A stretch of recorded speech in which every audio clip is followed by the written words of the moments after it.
do you have an analog watch or clock nearby that you can take a quick look at? Because if you do, then just note down the time right now and then watch that minute hand. Can you see it moving? No, not unless you've got superpower eyesight, right? But we know it is moving, yes? I'm Katie Price, Grade Transformation Expert, and in a moment I'll explain what this means, why I'm going over this for your teen, because I've just set up this week's blog video at my desk because I want to talk about an issue hot off the press from a recent email conversation I had with a mum who told me how her daughter was a little bit disappointed with a recent English mark at the end of term 1.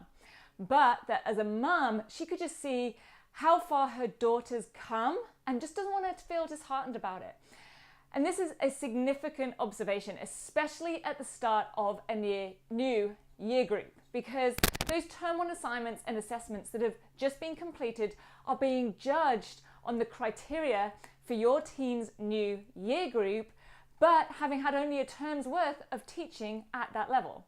So it can be tough sometimes to even maintain the same grades as in the previous year, let alone continue to improve on them.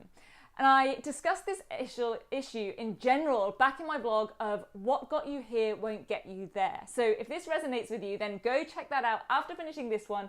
I'll link it up in the notes for you.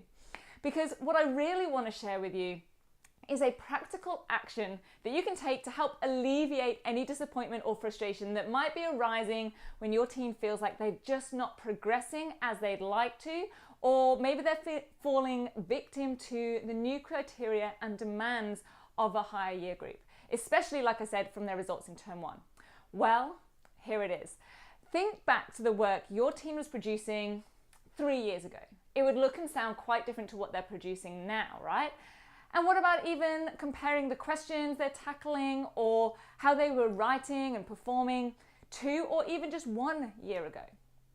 For example, it could be the complexity of the music script they're learning now for an instrument that will be a lot more intricate than this time last year.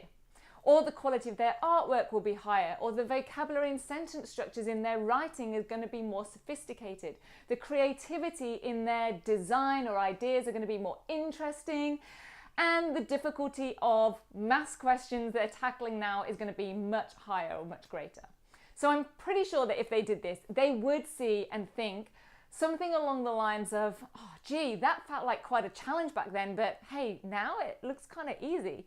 Or, wow, I was really proud of that back when I did it. I thought it was pretty darn brilliant, but it doesn't look or sound so great now. So this can be a great way for them to see the hard evidence of their progress and the new levels they're now operating at.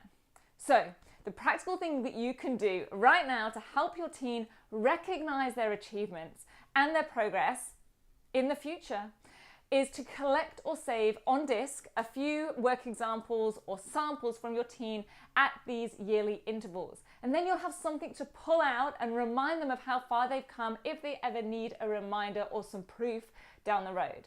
So keep a copy of an English assignment or essay, a photo of a piece of art, a piece of music that they've been rehearsing, or maybe a science analysis they've written. It doesn't even have to be a whole project. For example, the analysis part of that science project is where students most develop their writing and their skills. And in the digital age, this is so easy because it doesn't require you to be hoarding loads of folders or rolled up collages. Big bonus, right? Now, if you did have that analog watch or clock, take a look back and have a look. That minute hand has now moved a tiny bit, right? And it's the same in the development of our skills and our growth. It's such a gradual process that we ourselves often can't see it. And the way that success criteria and the grading is set up to increase through those year levels gradually, as of course they should do, well, sometimes it can compound that lack of sense of progress. So for almost all students, they are progressing, just sometimes needs a good solid reminder through some hard evidence to boost their confidence and motivation. So go start now. See what you and your teen could pull out and save on file from their Term 1 assessments, and I'd love for you to drop me an email. Let me know what files or samples you save, why you chose them would also be great. Is it a subject they struggle with? Is it something they just love and want to continue with and really achieve well in? So if you think this idea would be useful to yourself or particularly to others, then please feel free to share it, forward it in an email, share this blog link on social media. And until next week, let's make this a fantastic week.